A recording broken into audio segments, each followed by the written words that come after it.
No one's coming to stop me. Buckle up, kids. I just wrapped up my 2-week homestay in this beautiful mountain town outside of Malaga, Spain. Even though I've been the one driving, these roads are so windy they constantly made me motion sick. I'm gonna turn this off now.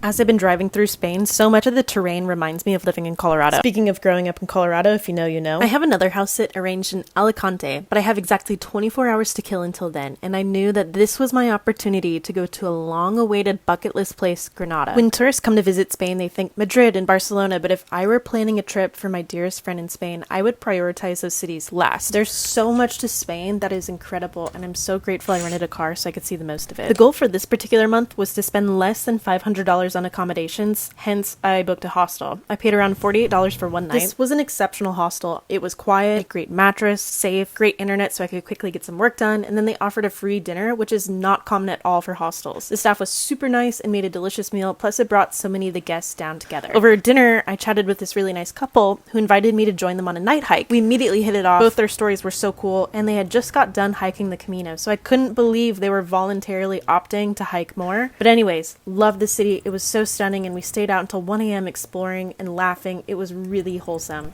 I want to describe what you're seeing. On top of this hill, there were these elaborate water systems built that would run down the side of the street and run into fountains. But just listen to this magic.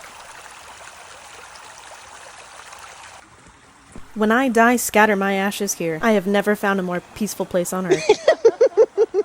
They were so fun. Next morning, I woke up early to do the one thing I set out for Granada for, which was to visit the Alhambra. Wow, I really cannot explain how beautiful this palace was and how it makes you feel, which I'm going to link a different reel in this video that you can watch if you want to see more. It has less talking and more vibes. Again, these elaborate water irrigation systems. I think the other one I said it was built in 1238 by Mohammed I. But the whole grounds were just stunning. Ate a little ice cream Sammy. At this point, my body was definitely vibrating because I was so tired. But during this tour, I got to meet another really great girl and another sweet couple, which just made me so grateful for all of the people that I met. Holy cow, I wrapped up my tour, and then what you don't see is that I drove another 3 hours to get to my next house sit, and that was the end of my 24-hour crazy jam-packed journey. Thanks for watching.